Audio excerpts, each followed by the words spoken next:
Од 1 до 21 април по повеќе годишна пауза, на вратите на граѓаните треба да тропнат попишувачи. Најмалку еден, а во местата со мешана етничка структура и по двајца, бидејќи пописот ќе се спроведува на 7 јазици. Нема да има лифт, туку одговорите на најмногу 60 на прашања ќе се внесуваат на лаптоп и ќе одат директно во базата на статистика. Прашалниците со лажни податоци, пак кои не се поклопуваат со регистрите на државните институции, автоматски ќе се одбиваат и ќе одат на дополнителна проверка.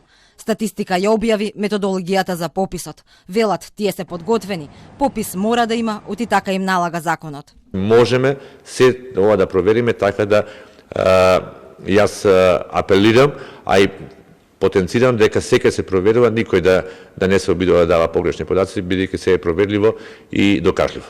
Лицата кои се надвор од државата помалку од 1 година имаат место на живење, тука ќе влезат во резиденти, а тие надвор од земјава над 1 година во нерезиденти. Тие ќе влезат во вкупната бројка на население.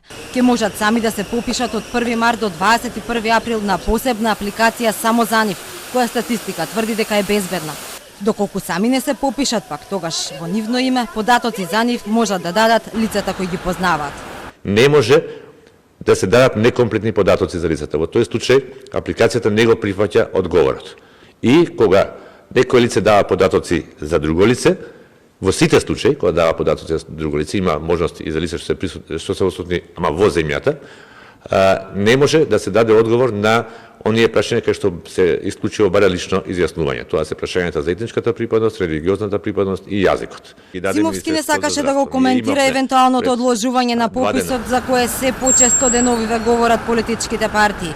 Вели пописот е законска обврска и за нив и за граѓаните. Ние апелираме до сите граѓани да сватат оваа операција многу сериозно. Ова е операција која што е во интерес на сите граѓани. Значи, користењето на овие податоци е исклучиво во креирање на политики во интерес на граѓаните.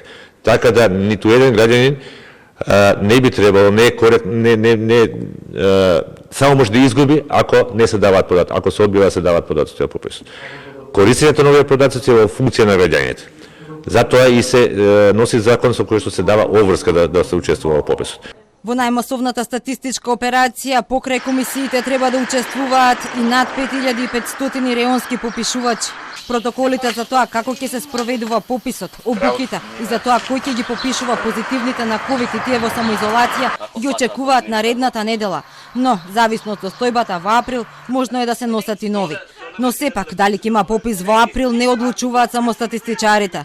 Можност за негово одложување најави премиерот Заев откако председателот Пендаровски побара одложување за 2 до 3 месеци и компромис меѓу власта и опозицијата. ВМРО ДПМН пак бара одложување за 1 година или спроведување на електронски попис, а ја започнаа и правната процедура за собирање на потписи со кои ќе се обидат да го поништат законот за попис.